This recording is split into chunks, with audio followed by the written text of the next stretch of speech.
मुझे वैसा ने कहा कि कोई जैन धर्म के गुरुओं पर, तेरा पंथ के गुरुओं पर कोई कविता किसी ने लिखी तो राजस्थान के किसी कवि का नाम बताओ। मैंने कहा भाई साहब लाडू से केसर देवी को जानता हूं जो वहां के गुरुओं पर लिखते रहते हैं, क्योंकि वो व्यस्त है, वो कहीं बिजी है, कहीं कार्यक्रम दे रखा है। और कोई नाम बताओ। मैंने इनको 4, 5, 6 नाम और बताया, लेकिन ये किसी भी नाम से संतुष्ट नहीं हुए। तो मैंने ये निवेदन किया, मैंने कहा महाप्रज्ञ जी को सुनने का एक बार मेरे जीवन में भीलवाड़ा में अवसर मिला था। 19 मिनट के लिए मैंने महाप्रज्ञ जी को सुना। उस दिन वो अनेकांत के सिद्धांत पर बोल रहे थे। उस 19 मिनट के संभाषण में मेरी जिंदगी बदल गई। क्या बात। उस समय मैंने महाप्रज्ञ जी पर कुछ पंक्तियां लिखी थी, आपको भेज देता हूं। उस महायज्ञ में आप संतान की पीठ से उन पंक्तियों का पाठ कर देना, शायद काम आ जाएगी। ऐसी पंक्तियां हैं। तो मैंने वो पंक्तियां भाई साहब को भेजी। 15 मिनट बाद भाई साहब का फोन आया कि पंक्तियां पहुंच गई है, अब फला दिन आप भी दिल्ली आ जाना। मैं दिल्ली गया और महाप्रज्ञ जी की वो कविता मैंने वहां 6 साल पहले सुनाई थी। आज वापस मौका मिला महाप्रज्ञ जी की कविता का एक छंद मैं आपको सुना देता हूं, 2 छंद सुना देता हूं। भाई इंदर ने कहा कि भाई ये तो कवियों से बड़ी साधना भाई इंदर की है। कोई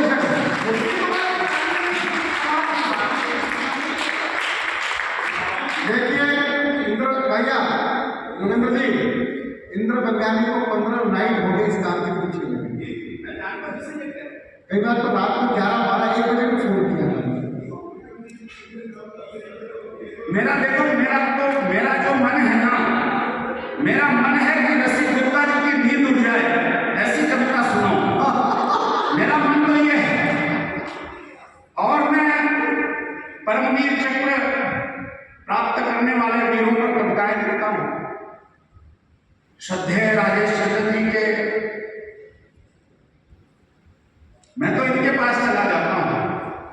इनके परिश्रम से वह ग्रंथ लगभग तैयार है छपने के लिए।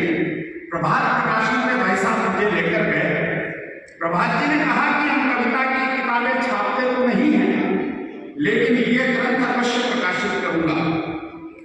उन्होंने आश्वासन दिया है प्रभात जी ने, प्रभात पब्लिकेशन से। तो मेरा मन तो है कि किसी परमवीर की कविता सुनाऊं, और परमवीर की भी पूरी कविता न सुनाऊं, एक आध खंड सुनाऊं। परमवीर मनोज पांडे, उनकी कविता वैसे तो 8 खंड की कविता, लेकिन मैं केवल बलिदान खंड उसका सुनाना चाहता हूं। कारण सुन लो, इसलिए सुनाना चाहता हूं कि लाडनू सबसे पहले मैं राजेश जी के आग्रह पर आया था। राजेश विजोई जी ने मुझे बुलाया था, जब मुझे कविता पढ़ने का सलीका नहीं था। उस समय इन्होंने मुझे कविता पढ़ना सिखाया लाडनू में बिठाकर। इसलिए भाई साहब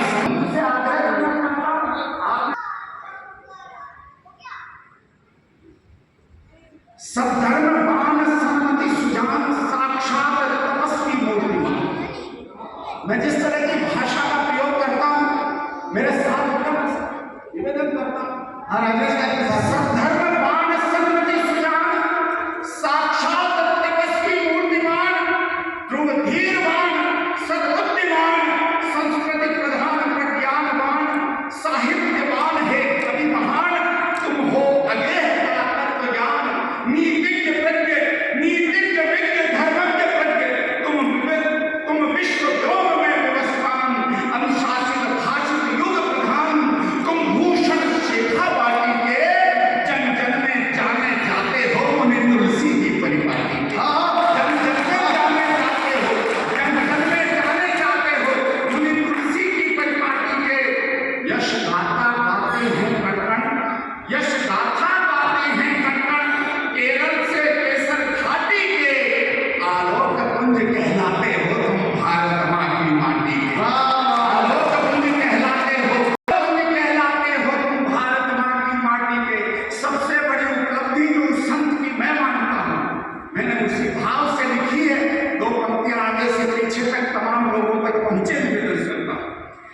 बूढ़ी बात के